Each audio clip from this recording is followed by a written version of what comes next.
Hi, welcome back to the Jac and Glen channel. I'm Jackie. I'm a husband, Glenn. I'm a husband, Glenn. He's my husband, Glen. As always, before we get started, make sure you hit the subscribe button. Make sure you hit that bell notification so you don't miss any of our reviews. Also, don't make sure you don't miss any of our interviews. As we have today with us, Stacy from Ready to Love.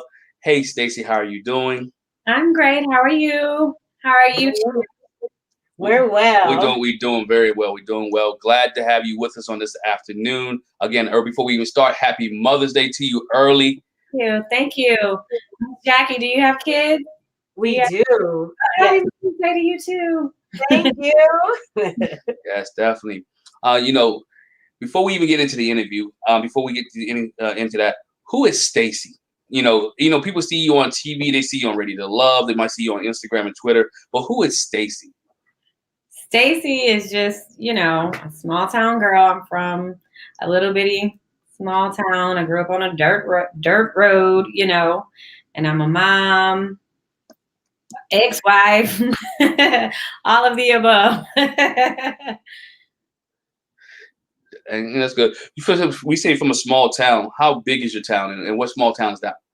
I want to say I don't even know of like where I grew up. It's in DeLille, Mississippi. So I spent a small part of my life, my childhood, in Slidell, Louisiana, which is right outside of New Orleans, and the bulk of it is in Pasquotank, Mississippi. That's where I'm originally from, and that's where my family is both in Slidell and Pasquotank. So they're just about 20 minutes apart anyway. So okay.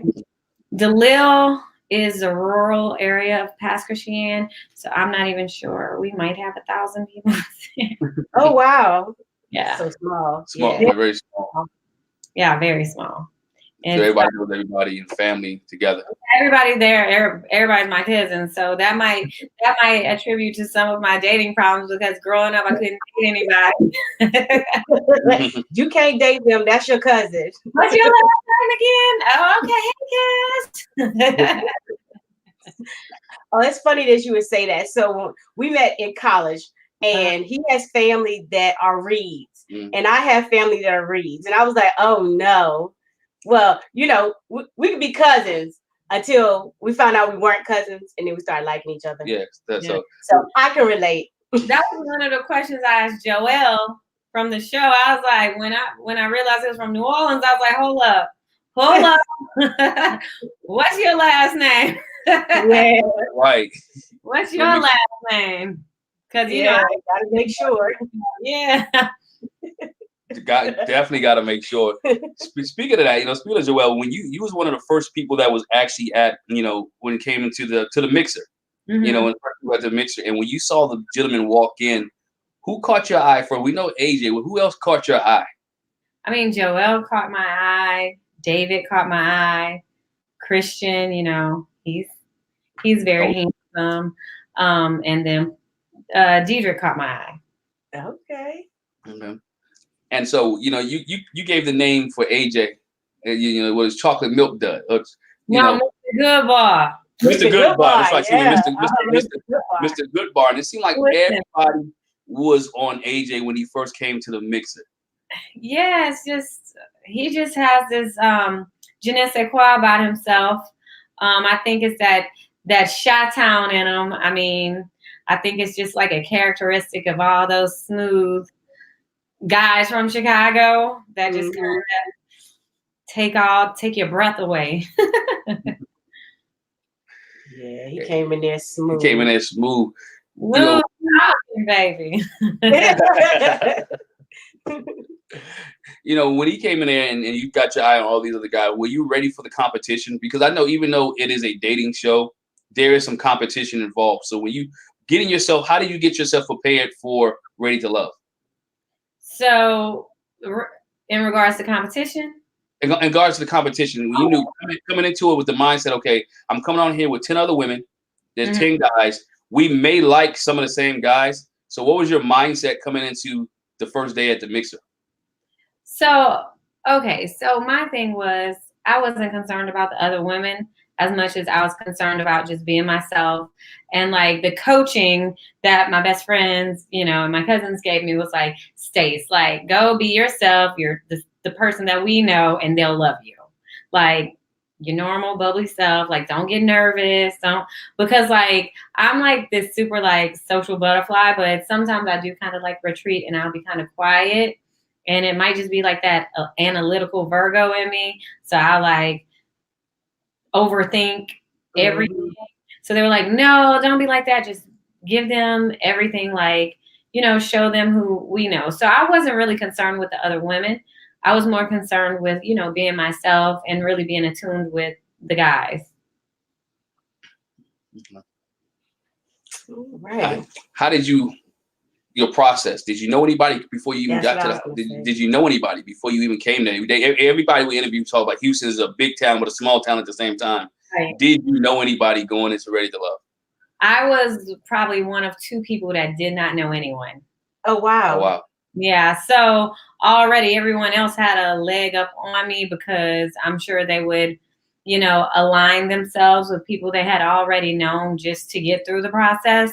So, I was already starting a couple steps behind everyone anyway, but definitely I didn't know anyone prior.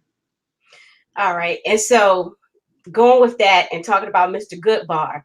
So you didn't know anybody coming in and AJ caught your eye, and then you find out like, oh, Kyra's dated him before. Yeah. And so when she said my friends know him as El Cheapo, were you like, what the world? Did it kind of disturb a little? This is one part. I don't think you guys got to see my comment because I was like, oh, well, I talked to him. That's not like, it's not the vibe I'm getting from him. But, obviously, like, we were really also trying to get to know why she calling him El Cheapo. Like, what's up? I was like, well, that doesn't sound like the person I just was talking to. So tell me more. Right. So when you found out the story, were you like, I can see the mistake, or you didn't know the story until you watched the episode? No, she told us the story there with Tommy. So it was Kyra, Vernisha, and I at the table when Kyra told us the story with nephew Tommy. And so, like, at that point, I think she had made it clear it was several years ago. And if you can think like where you were like 4 years ago and where you are now, I can understand, how you might not have it all. You might not have had it all together back then. And then now you do. Right. I was willing to give him a fair shot. Yeah, because that good chocolate you got. Baby. And plus, like I said, he's so suave. So I don't know. I was trying not to be blinded by that Chicago suave. Yeah, I would say he's like suave, like not even trying, just smooth. And his voice is very like calming. Like AJ is like one of those people. Like, I don't even know if I've ever heard him raise his, like, even in excitement. I think it's just still that same, like, even when we're like cutting up, laughing and joking, I think it's like that same smooth. Yeah. So AJ had the smoothness, like not even trying. And then you flip to Troy, who's like too much. Well, the good thing is, I don't mean to say it like that. I guess the good thing is that I really didn't get to talk to Troy much. Mm-hmm. I didn't get to be turned off. Yeah. The way like the other ladies were. However, I didn't really know him. So that also wasn't good for him either. Yeah. So what do you thought about him being a kissing bandit? I'm glad he didn't try to kiss me because I probably would have like... Yeah, that was one of the things that he was a kissing bandit. He always wanted to kiss a lot of people while he was there. Yeah, we ever do charity, we got someone for the kissing booth, don't we? Right. I don't know. We might not be doing no more kissing booths because of COVID. Lord have mercy. Lord. That was too much. I don't like to be like, I'm one of those like, I'm so friendly and bubbly, and I have kids that tug on me all day. So like when it comes to my personal space, don't be all touching up on me because I don't like it. If I don't like it like that, don't touch me. Within the mixer and the second day what we saw, there was some things that was interesting in how they shot some things. It seemed as if everyone that you talked to, Ida was talking to as well. Right. How did you mentioned that. How did you feel about that? Were you think she was following you, or was like, hey, boo, let me be with this person by myself? Okay, let me preface this by saying I absolutely love Ida. We hang out all the time. We've become, good girlfriends, like homegirls. So it's all love for Ida. I think at the time we just had such a limited amount of time to get to know everybody. We're all just like rotating around. It was just, I guess, the universe and the TV gods that had her everywhere I was. But at the time, in when you're in the moment and you have like these 2, 3, 4, 5 minutes to shoot your best shot, it was kind of annoying that my shots kept getting interrupted. Mm-hmm. But I mean, that's no shade or anything to her. If it were anyone, I would feel the same way. But I can't be mad at her either for doing what she needs to do, because she trying to get to know people too. And so a few moments later, like a few moments prior, what did I do? Went and got AJ from Andrea. So right. Yeah, I guess it's just the nature of the show. Like you said, it's not spitefully stepping on each other's toes, but it's like, I'm trying to get to know them. I'm trying to hang around. We're all trying to find love. So it's like, hey, let me slide him over here. I'll be back, Yeah, and we have a limited amount of time, right?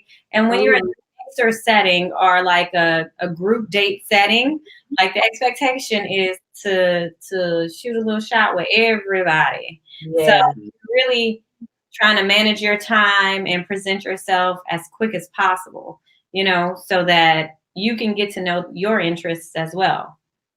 You speaking of group dates, did you enjoy the group date setting, or did you really, when you guys were on group dates, did you enjoy the group dates, or did you really are you a one-on-one type person? I'm more of a one-on-one type person. I really didn't fancy the group dates at all. Simply because it's, even though you're on a group date with one person and you're going to meet that person, that you're still moving around and you're still going to have to interact with the other, people on the date. And so that can take away from your attention and your intent with whomever you're on a date with.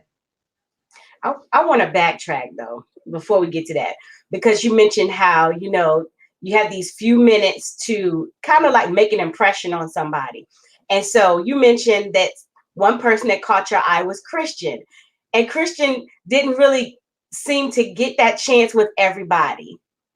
No. I felt bad when he got eliminated, because I felt when he came, I was like, oh, he looks sweet. He looks nice, Yeah.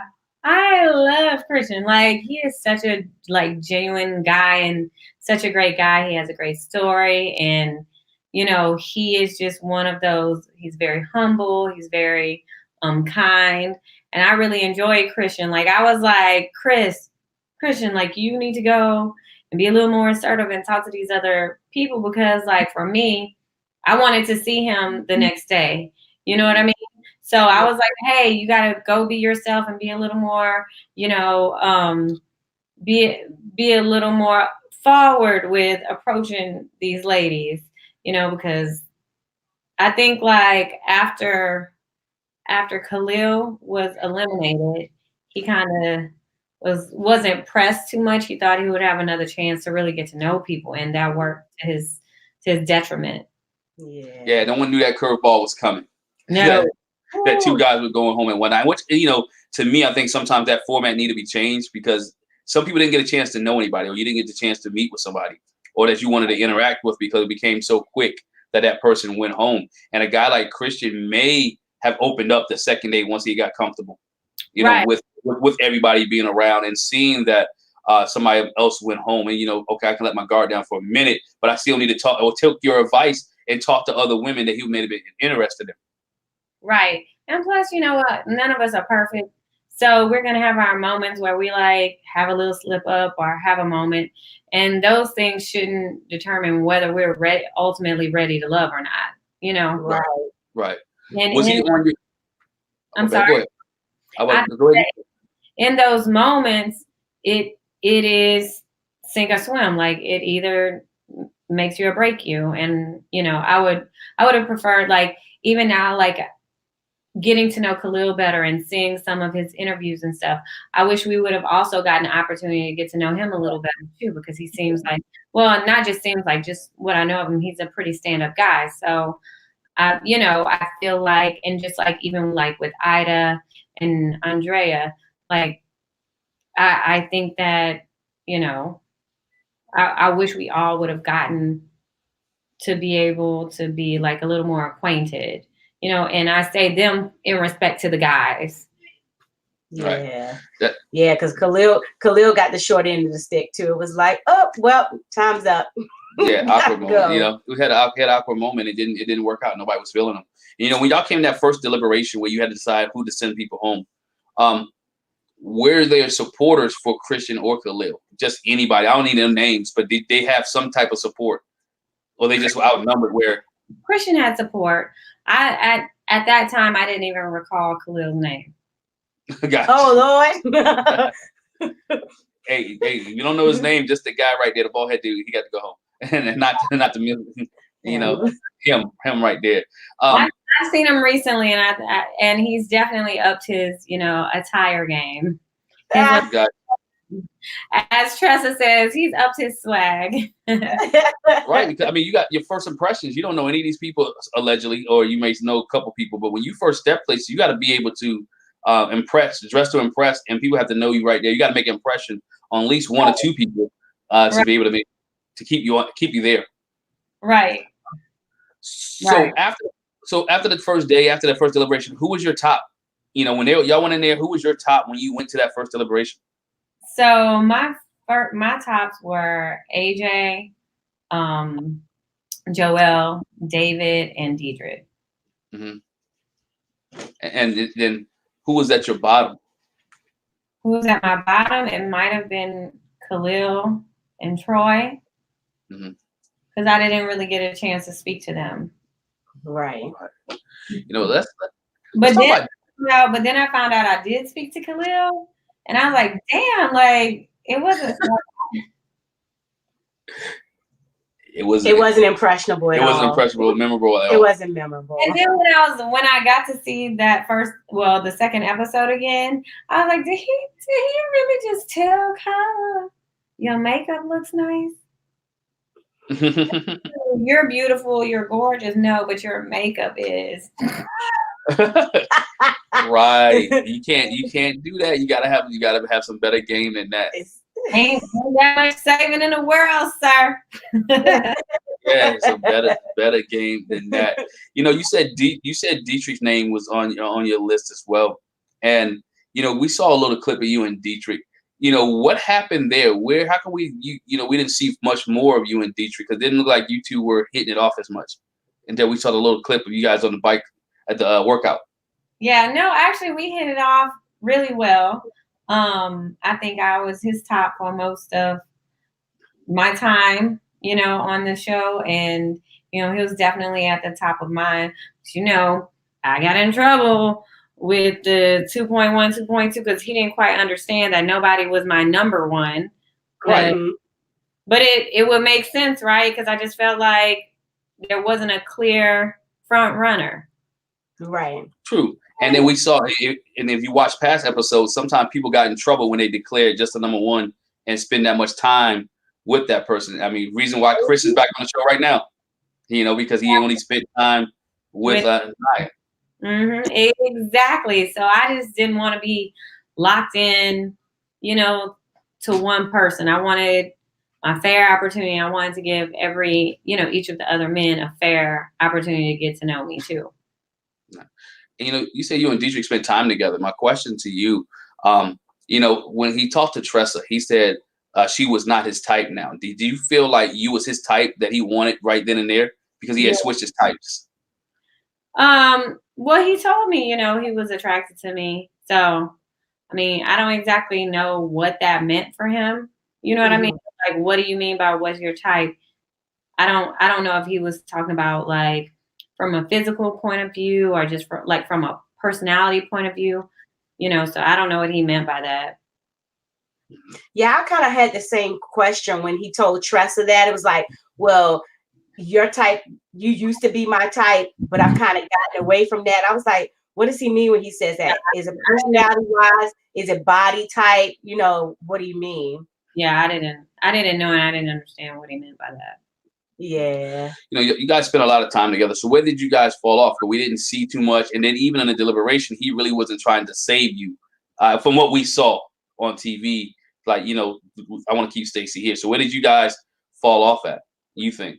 Well, I think after our the next time I saw Dietrich, because you know, you go on these dates and some of them are not, you know, are not by your own choosing, right? Right. So I think even though we had a really good day, like we walked out hugging and everything from the bikes when we were riding the bike, the cycling, the spin class. The next time I saw him was at the masquerade ball. So we had some time where we didn't see each other, and I'm assuming he went on other dates and I went on other dates then. Got you. And you know, you touch cycling class, Pilates, so you actually keep yourself in a lot of shape and you work out on a regular basis. How many times you work out a week? Oh, probably about 3 or 4 times. Got to keep up with the kids. I have to. No, that's the main reason. I have to keep up with the kids, and my children are athletes as well, so I have to keep it moving as well. So I have a question. We're talking about Dietrich. So we actually, and we know how the show is set up. You don't always see everybody's dates and all the connections, but we saw, you know, he talked to Tressa, and you know, he had the date with you, and so now you and Tressa are both gone. What are Dietrich's prospects like? Like, I'm watching the show, like, oh, I feel bad. I feel like Dietrich might be next. Like, who else is he connected with? I'm not sure, because you know what? A lot of our dates, like with different people, weren't shown. So so I'm sure he has other connections that I'm just not aware of because I haven't seen them yet. And do you think that's a downfall because you guys actually went back to the traditional way that Ready to Love was in the first place, being in your own city? Because we know last season was at a resort and everybody was together. And so everybody could have a gist of, you know, we saw a lot of people. You saw when Jay hung out with Joy, or Jay hung out with Winner. You saw when Rashid, when Calfani hung out with Denise, or he hung out with Adriana, because they were all in that one setting. Do you think, in just your opinion, watching the show, do you like the format that you did, or do you think the resort would have been better for y'all situation?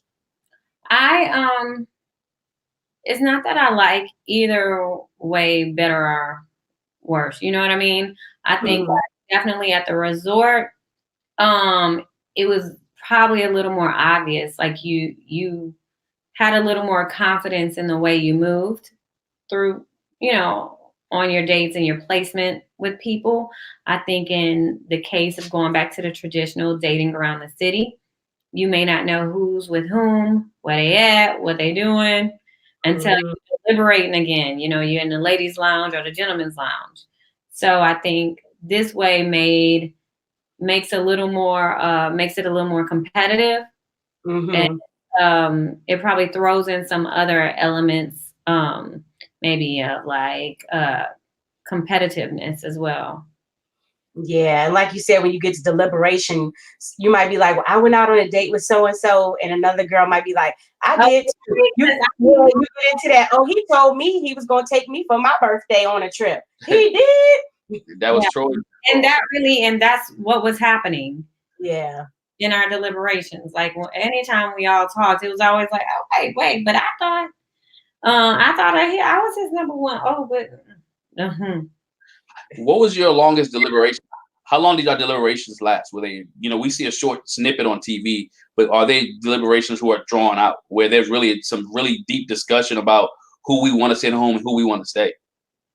Yeah, I mean, there are like really deep discussions. Like you see a snippet of it, and you know, like for example, when we were deliberating and we were talking about and my negative of David came up. Yeah. Right. We had positives of everyone that we went through. We had negatives of everyone that we went through.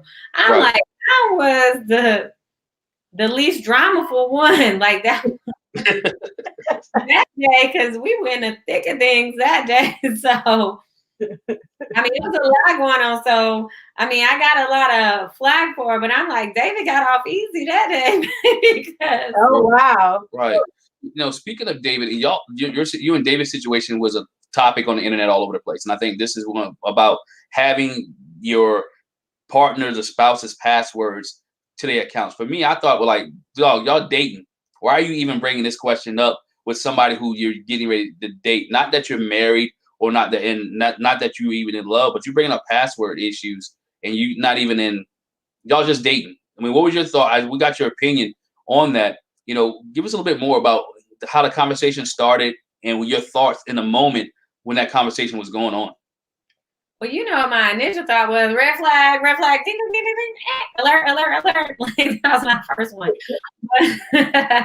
But initially, we started talking about all kind of things because we were talking about blending dual denominational families because my children are practicing Catholics. And, oh wow! And I was asking him about like, how do you? I mean, you are very intertwined in your church community. I believe his father is a pastor. I know he's very involved. So if I were with you, do we get a pass on Sundays to do our thing too? Or do we always have to go with you? Or can you come with us? Like the conversation was building, two different things. So somehow we arrived at the privacy thing and I was utterly turned off. And I'm sure he was utterly turned off, just as fairly to my response as well. And I just felt like I was married before. Dave was married twice before. However, I was married for 10 and a half years. I was with my ex 17 years since we were 19, 20. You know what I mean? So my thing for me was like, these were never prerequisites to advance in our relationship. You want things to advance organically. You want things to be built on a foundation of trust and honesty and really dependent on your spouse or your partner and counting on them. So to me, I just felt like to tell me, oh, well, we're only going to be, in order to advance to the next step, you need to give me your passwords. I was turned off by that. Yeah. But I just feel like, mind you, I have no problem with us being, with us sharing them and you having them and you having access to things. But, it just rubbed me all the way wrong. And in fairness, I rubbed him wrong as well. Yeah, I think the part that you explained very clearly. He wanted this before y'all even advanced any further. Like, why did you want my password before we even advance to the next level? What are you looking for? What's wrong with you that you got to search my stuff out before we can even get to the next place? Well, right. So to me, I either take it as you want to look for stuff to hold stuff against me or over my head or control me, or you don't trust me. So which one is it? Because I'm not going anywhere with anybody that I don't trust and that don't trust me. We just ain't gonna do this. True. Yeah, and unfortunately, when people had trust issues in their past relationship, there's a what's the book that we read talking about that? There's you have a bank account of trust, and so as you go through, you build up your bank account, and once it's been depleted, it's hard to build it up. So the next time you get into it, you know what I mean? Instead of giving somebody your trust up front, they have to kind of build it up with you. It's hard when you get into that place because how do you build a relationship when you're already coming in and I'm in the negative?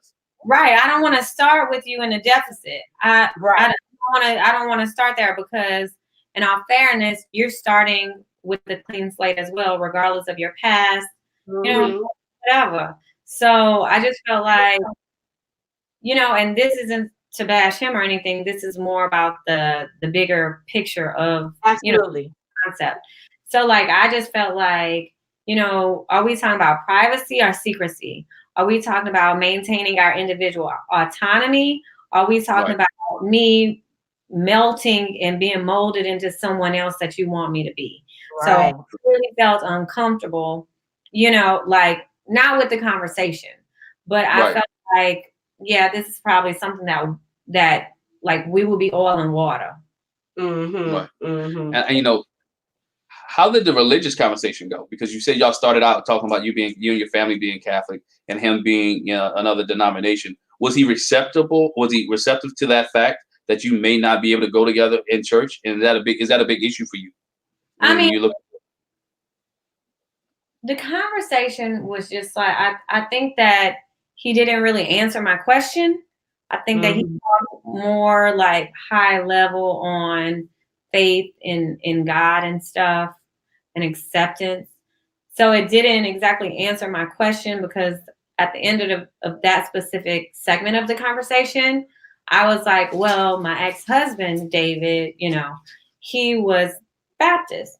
So my children are used to being in a, bi-denominational home and setting, and we actually attend both churches here. Like we go to a Baptist church and we go to our Catholic church. So, and that's what works for us. We get it from both angles. I want them to be well-rounded, and Right. that's what works for my children and I. But it was more so. It wasn't like I was testing him, but I just wanted to know how open would he be to our life as well, because I think sometimes like how it's set up from a mostly male perspective, you know what I mean? Right. And how do we conform to their standards and their this and that? Like I caught a lot of flack, and I was like, well, if I was a Jew saying the same thing, y'all wouldn't say. Like if I was a girl saying, like if it were me saying, well, I want your passwords, I'm gonna read your diary, I want access to everything, I would have. Oh my God! Right. Can you imagine the heat I would have got? Yeah, Oh definitely. yeah. Oh Definitely. yeah. And I think, that's the thing, because some of your things, your journals, your diaries, those are private moments. Those are things that you have your private inner thoughts. And if you want to share those in a relationship, you have the opportunity. Not that you can just go underneath my bed and know where it's at and look through my stuff without me knowing. That to me is again, privacy and secrecy, two different things. Two different things. And there's some things written in there before you even came into the picture. Right. And trust and secrecy are two different things. Just Yeah.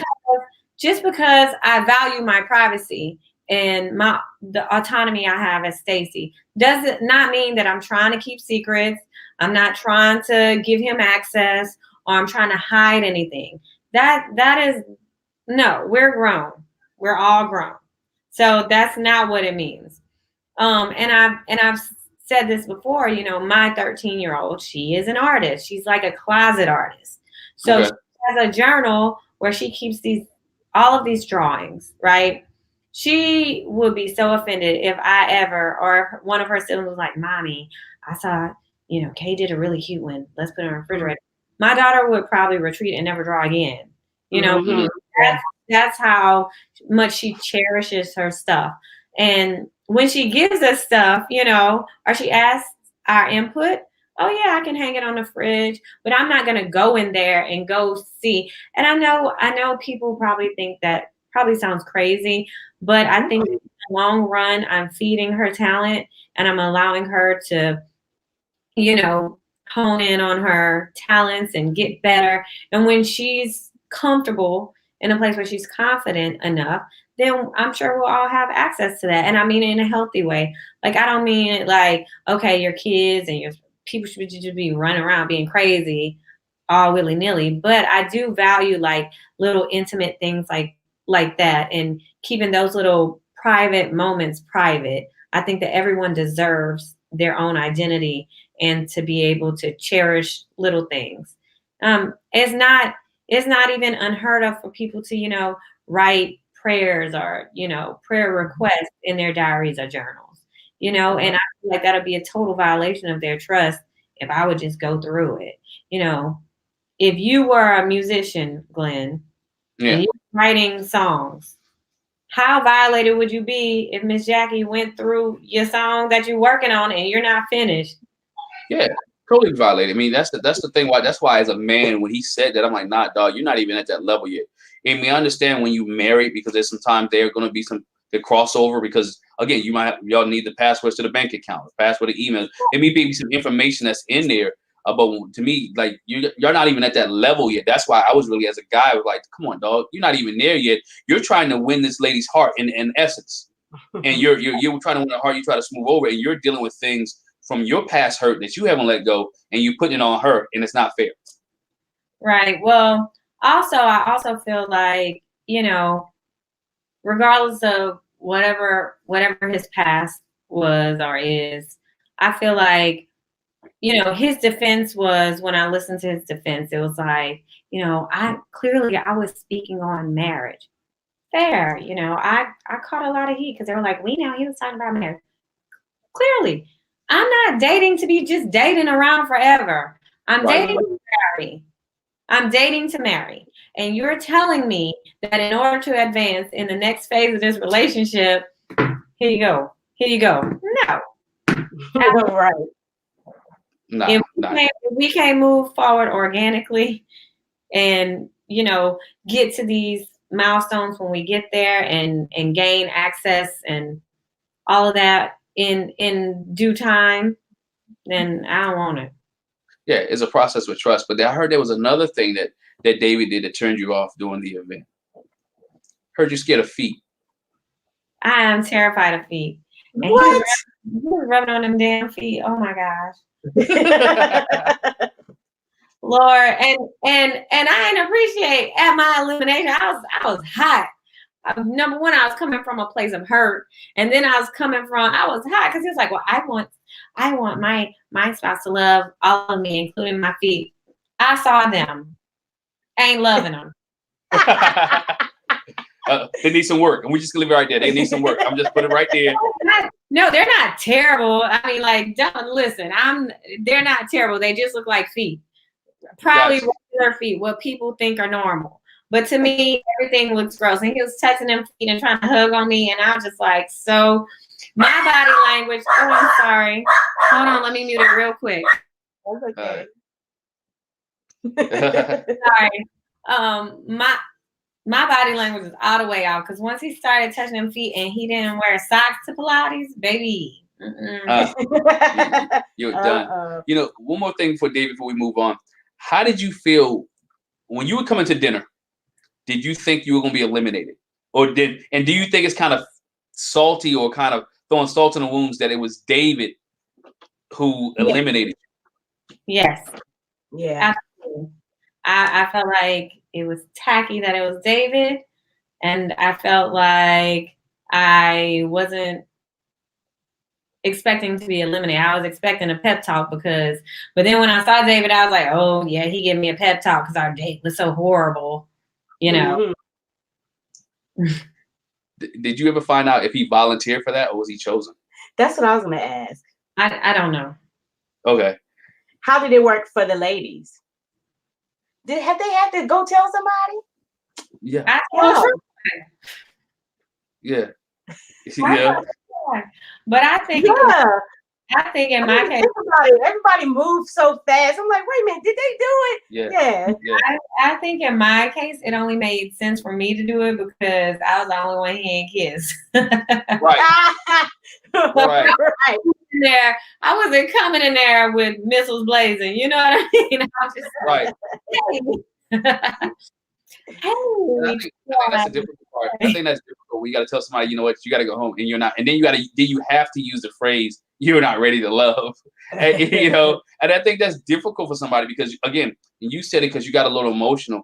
You know that you're ready to love, and you know that you are. You know that you're ready to love. That you're at that point, and to hear that, and I know probably a lot of emotion into it because, again, it was him and the way that it went down.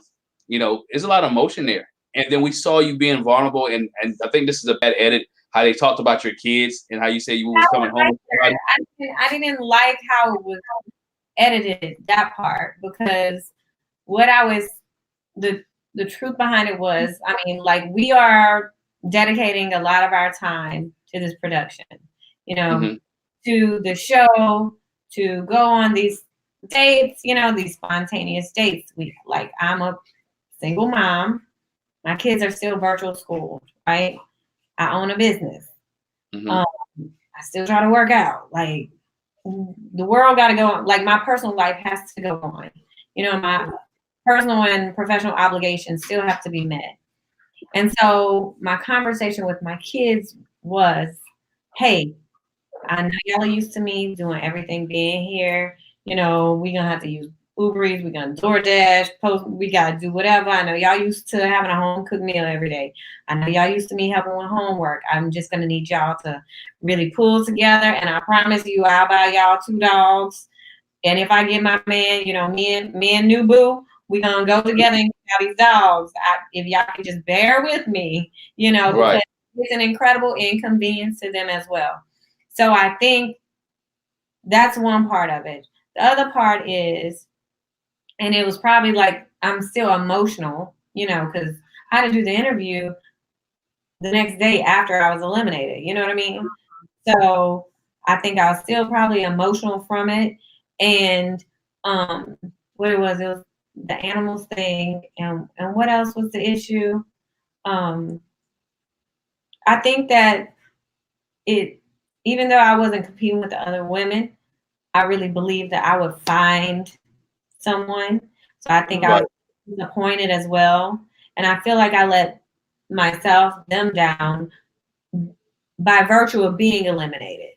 Right. Not that anything wrong, or not that, you know, any of that, but I mean, clearly we're all in it to win it. And I think that would be a natural emotion for anyone to be like a little disappointed that I'm leaving. You know what I mean? Right. You know, what has been hard for you to find that love moment, to get you on Ready to Love, and how did you end up there? You know, you said you were married for 10.5 years, and after the 10.5 years, I know there's some time to heal and get yourself together. And then on a dating scene, what got you to Ready to Love, and what haven't you found out there yet?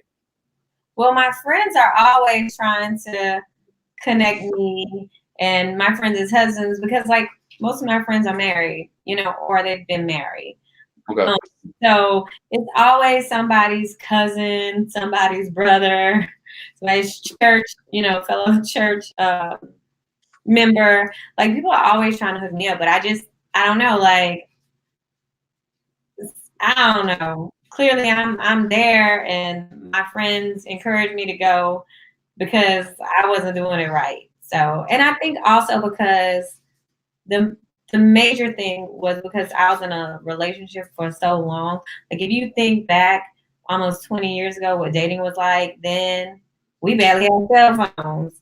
And then you can see I have a huge disconnect from the dating life. So I don't know. It was, I just didn't know what to do. And I just felt like I hear so many red flags with people. I'd be like, you think I'm crazy? Like 1 + 2 ain't equaling 3 right here. Like what? Right. So it's just like that here in Houston. I want to make this point. So you mentioned about, you know, getting the puppy and whatever for your kids. We heard the dog. They got the dog, regardless. It's one dog. I still got one more to go. Hold on. Got you. Still got one more to go. At least you honored your promise on that. You got the dog with your kids. You know, the other thing that you got flagged was probably with your kids was a comment that your son said about your son and his education. Mm-hmm. You know, and a lot of people didn't look at that the way that that you meant it in that essence. You know, can you elaborate a little bit on that? You know, being about kids going to college and things of that nature. Again, I think that half of it was cut off. Right. So I meant it how I said it. He attends college here. He did not go off to college. He's in college. He just didn't go away off to college, which is okay for him. There's nothing wrong with community colleges. No. He felt like staying to help me out. Like, you know, I was happy he was feeling that way because I felt like he just wasn't ready to fully leave the nest anyway. Just because he was just a late bloomer, and I think he needed not like a gap year, but just that, just like some time to transition from one. Right. A lot going on, in our family life as well. So obviously, I'm not going to send my child off in the world if he ain't ready. Right. Yeah. As a mother, you know if your child is ready or not, and so that's your job as a mother. And there's nothing wrong with community colleges. There's nothing wrong with, and I joked around. Oh gosh, I joked around in college the 13th grade, but in his case, it was. I mean, I know it's a lot of professional licenses and stuff you get. Like it's a lot of nurses that start off there. It's a lot of trades that start off there. So I was just like, I think what people heard was, oh, so she making him sacrifice school. No. Yeah, and no one ever asked a doctor, lawyer, professor, whatever, where they got their college degree from anyway.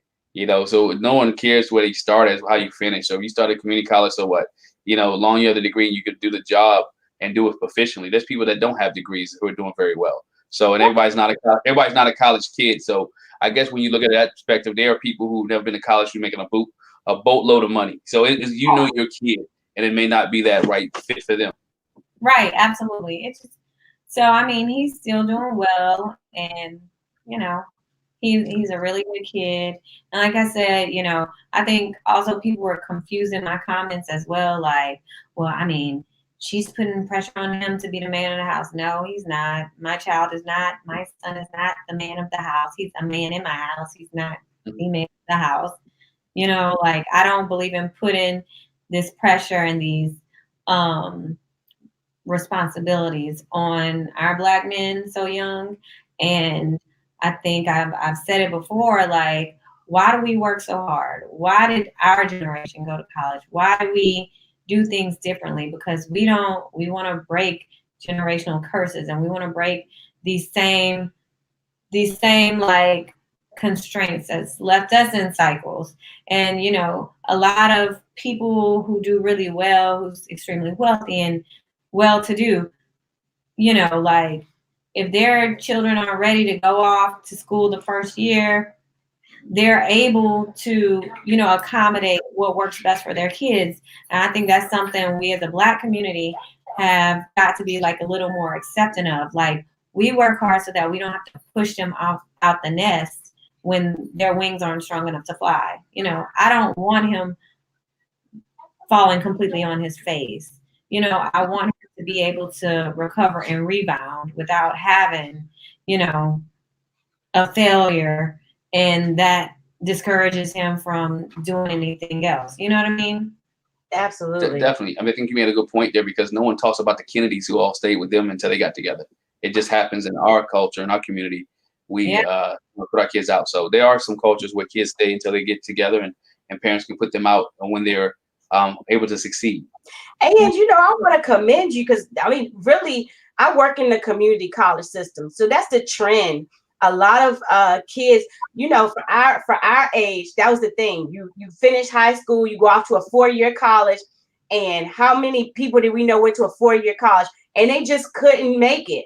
They didn't have the discipline. They didn't get into their schoolwork. They let everything else distract them, and parents wasted money. So the trend is to do community college first, and there's nothing wrong with that. And I feel like it should be free as well. Absolutely. I also think like when we went off to college and we had friends that didn't do well, you gotta think about like where we were like socially. Like we weren't prepared financially. Our parents weren't prepared financially for us to live at college. And oftentimes, we would go off away in different areas, and it would be just socially. I know like where I'm from, like when I'm from like a more diverse area.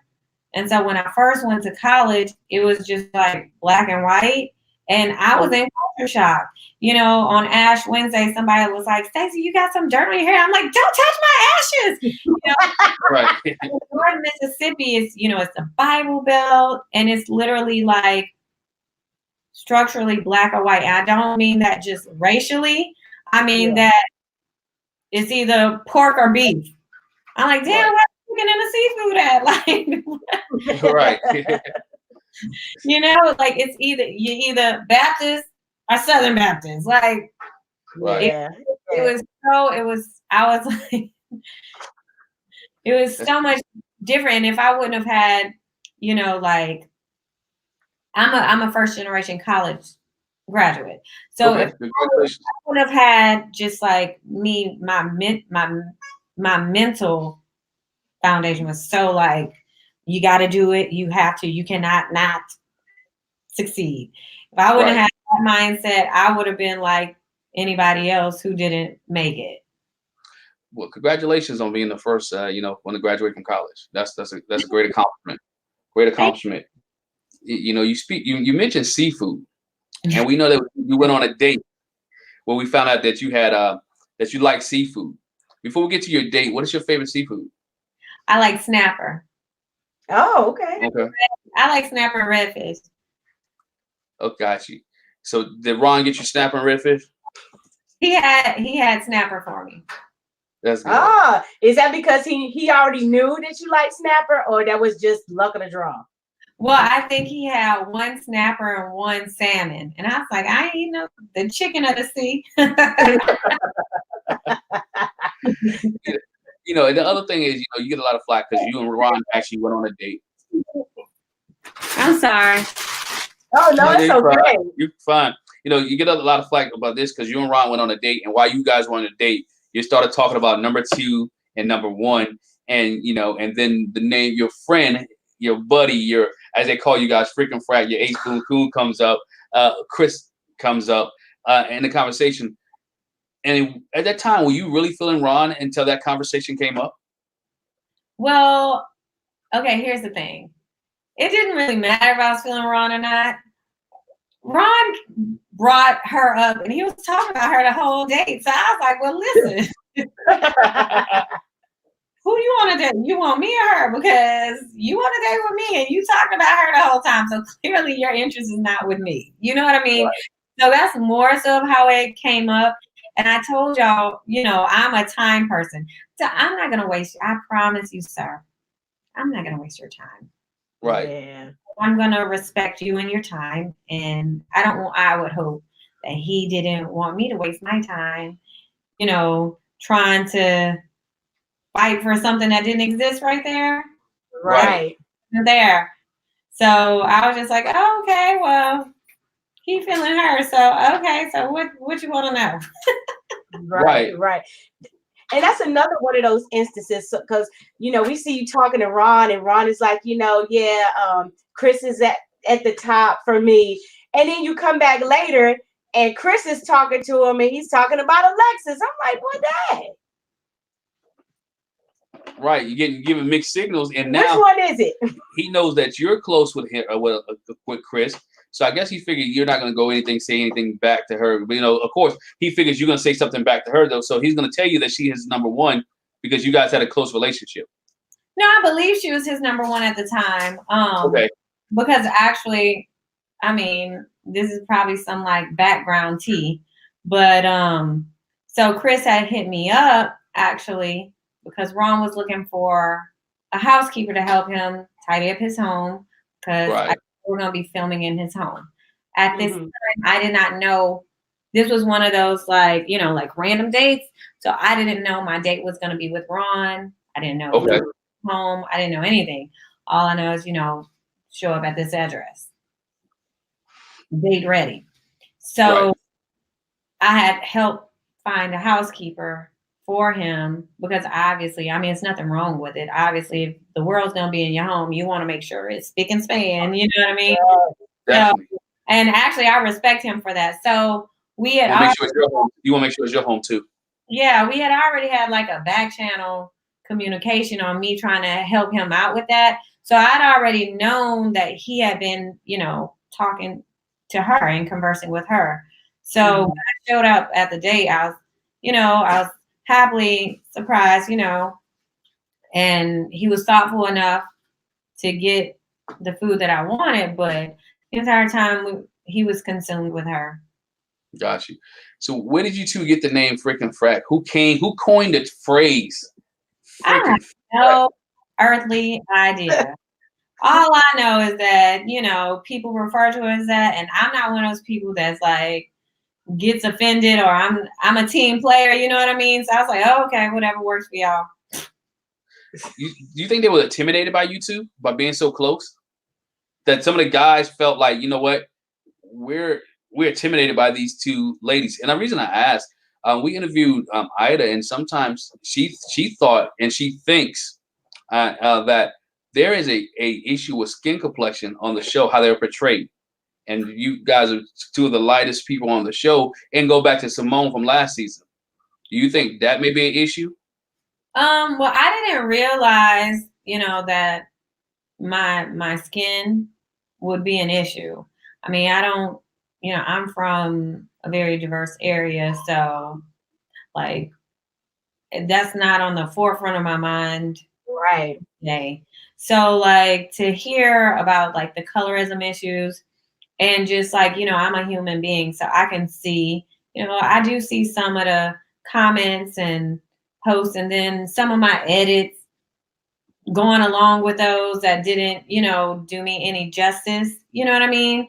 So I'm pretty offended by that. And I do think that, you know, it is, people probably do have a certain impression based on their own, you know, issues and insecurities and perceptions of things that don't reside with me. You know, it doesn't resonate with me because that's not my. Yeah. Do you think there's a double standard? And the reason I asked there's a double standard because we saw the men when Joelle broke down crying. I don't know if you saw the first episode, and they was kind of build together and we have a brotherhood. But now when you and Chris are together, it becomes an issue. To me, I thought that was like a double standard. Okay. So let me ask you this. So, and I can answer your question. Yes, I do feel like it's a double standard. But based on how you just asked me these questions, do you feel like because it was Chris that I was more closely aligned with, that's why there's this double standard issue? Me personally, I think so. I think there's a double. I think so because of I think there was some people who were intimidated by you two, and they wanted to they had who they had liked, and they didn't want to. I think what the issue is that they wanted to send one of you guys home. That's just my opinion. So they created okay, which one can we send home, and let's create some kind of stir up some kind of drama for these two, so we can keep people that we want. Right. Well, I think like the reason why I went home was a little deeper than my friendship with her, with Chrysanthemum. Okay. I do think definitely think it's a double standard because, you know, they have a whole bromance. You know, they have some of the guys that click up a little better than, you know, them. I mean, you have Alexis and Amber that's pretty good friends. I believe Kyra and Bernicia are pretty good friends. Like you have, you know, I believe Ida and Andrea are good friends, but it wasn't an issue. Right. Until Chris and I became friends. You got Ryan and Reva who have a beautiful friendship. You know, you have one of the ladies who self-eliminated with Shay. I can't remember her name, but with Shay and Mike on the first season. Right. Last year, Joy and Winter. Like you have every season, you have people that are friends. And like I said, some of these people knew each other before getting on this show. Chrysanthemum and I were the only ones that did not know each other. Okay. And Chrysanthemum didn't know anyone else either. I think we're the only two people on the show that did not know anyone else on the show. Got it. But I feel like it's definitely a shame because she and I we didn't go on dates together. So our relationship didn't take us away from our dates. I think that where it came into play is sometimes when we were together afterwards, like we could see who's calling whom. Like you call me, and then after we get off the phone, you call her. Yeah. Okay. You call her, and then after you get off the phone, you call me, and we're sitting here looking at each other like, oh, okay. But for people who have sense, this is a dating show. So Right. one is actually calling everyone. Absolutely. Right. Right. Absolutely. Right. Absolutely. So what's That's the what you're supposed to do. Right. I think that was run game on us, and like I said, we never shared conversations. Chris Santiam and I never shared conversations that we've had with our love interests.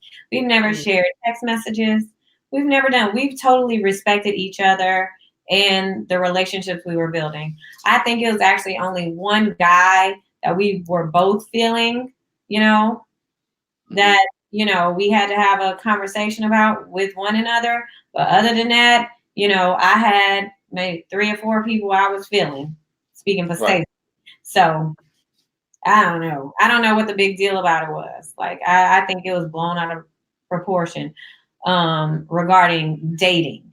Now, have we developed a beautiful friendship? Absolutely. And I'm glad I didn't leave empty-handed. right. Yeah, you got a friend. You got a friend. Hopefully, a friend for life. Yeah. It's just sisterhood. Yeah, we've already traveled together. Oh, that's cool. That's cool. Yeah. Like you said. So yeah, you went in there not knowing anybody, and you left with a friend. You can't beat that. You can't beat that. And plus, like, all women aren't catty women. Exactly. I don't like that narrative. Like, all women aren't petty. Like, yeah, I can be friends with a beautiful woman and not try to tear her down. You know what I mean? In friendship. When did you find out that you and Tressa both were eliminated, kind of in the same episode or within the same week? When did you find that out? And when you both were both was eliminated, did you reach out to her? Did y'all reach out to each other? Once I found out she was eliminated, I did reach out to her. I did not know we were eliminated both together. And it was just like, I was in an emotional place, I think. So I really didn't reach out to anybody really. Yeah. Gotcha. As we get to wrap this up, would you do, if you had opportunity, like KG Smooth came back next on this season? If you was offered the opportunity to come back next season, would you come back? Oh yeah, I come back and I'll be on savage mode. Right. I ain't leaving without a man. I done left this year. I ain't leaving without a man next time. Any advice for anybody who may be looking to get into reality, or getting on Ready to Love, or any type of reality TV that you could give them? Well, I would say make sure that you come equipped with thick skin. Don't leave anything on your sleeves. Be open and be honest. And I think part of the thing that makes me so intriguing, I think, post Ready to Love, is that even though you see like little clips that may not equate to who I actually am or paint a fair picture or not necessarily a fair, but a full picture of me or the context of what I said or anyone else for that matter, I think that when y'all talk to me, you still get the same person. And I'm one of those people, like, I'm always my true, genuine self. And I can say from experience with some of the other people that, I was casted with, I'm like, who are you? Like, how about who this man?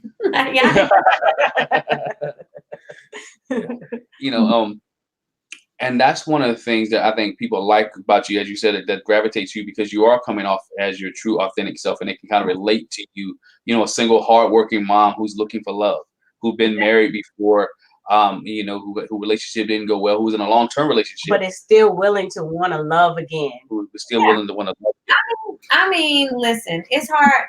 Look, I mean, y'all are married. When it's good, it's good. When it's good, it's good. And when it's not, it's not. And in my case, some other factors, but ultimately, I would say we grew apart. No problem. If I can't be my best self to you, and I'm not presenting a happy version of me to my kids, like the happiest version of myself, then, hey, then if it's not working out, then let's move on with our lives. Like, I feel like I had several successful and happy years in my marriage. But I didn't waste people's time either. So when it's time to move on.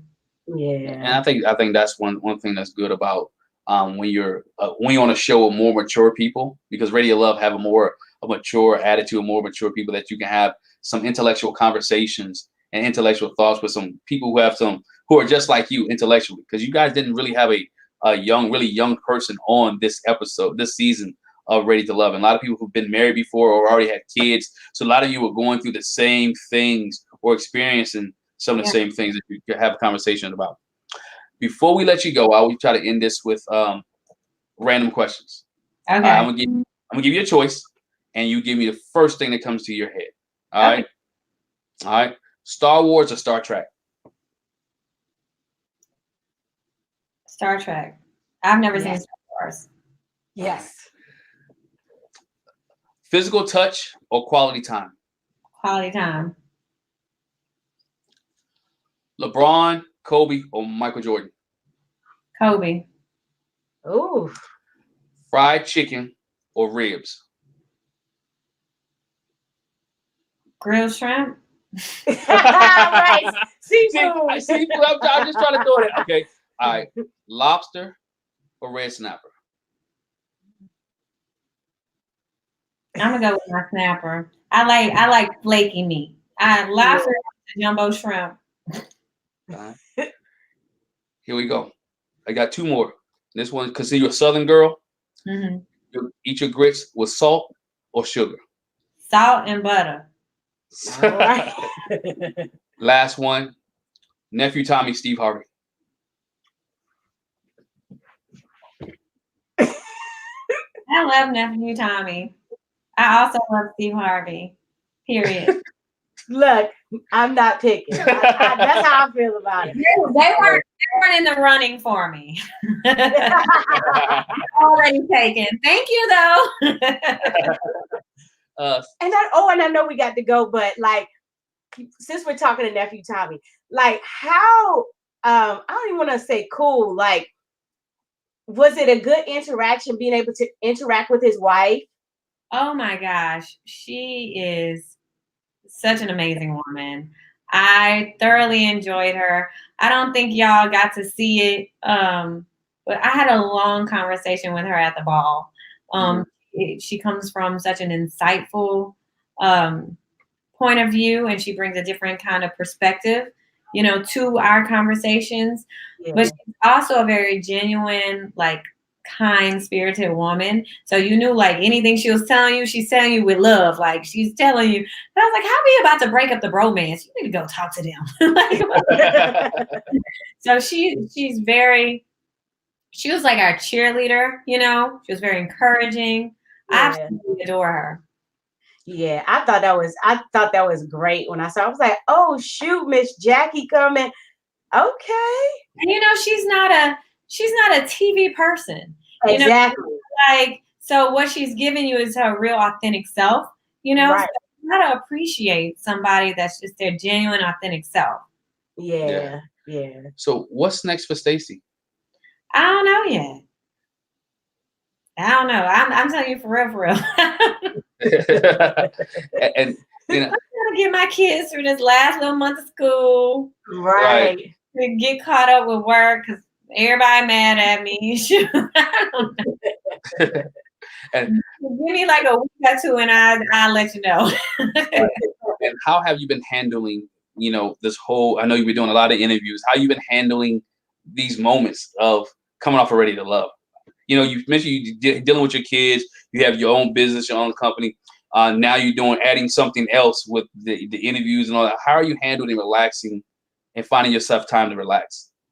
Well, I mean, I relax in between.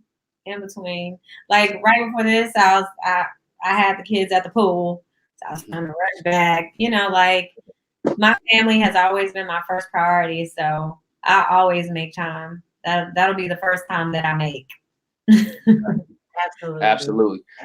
Hey, Stacy, we want to thank you for your time. We appreciate you for coming on with us. Appreciate you for spending the time with us and talking to us about your experience on Ready to Love. We thank you for just being open and candid, because you are who we saw on TV, and we appreciate you for doing that. I'm glad you can recognize that, because, oh, Lord. It's like you said, you got to have that thick skin. Yeah. You got to have that thick skin, because people get their own little impressions. Like, where did you get that from? That's not me. And you also got to read between the lines too. Know that it's TV and understand, when you talk to someone genuinely, when you look at them and see the compassion or see the conversation, that you can really feel it when you were doing it for a while. So. Right. Well, I appreciate it. I'm so happy that y'all invited me to have this little sit down with y'all. Yes, ma'am. Yes, ma'am. It's our pleasure. Our pleasure. Ladies and gentlemen, thank you for those in the chat. Thank you for guys for chatting. Make sure you hit that subscribe button. Make sure you hit that bell notification. Make sure if you're on Instagram, make sure you follow Stacy at Stacy_B. Make sure you follow us at Jac_Glen. And again, never miss any of our reviews. Hit the subscribe button and the bell notification. And we'll see you guys next week. Bye. Thank you. Bye. Thank you.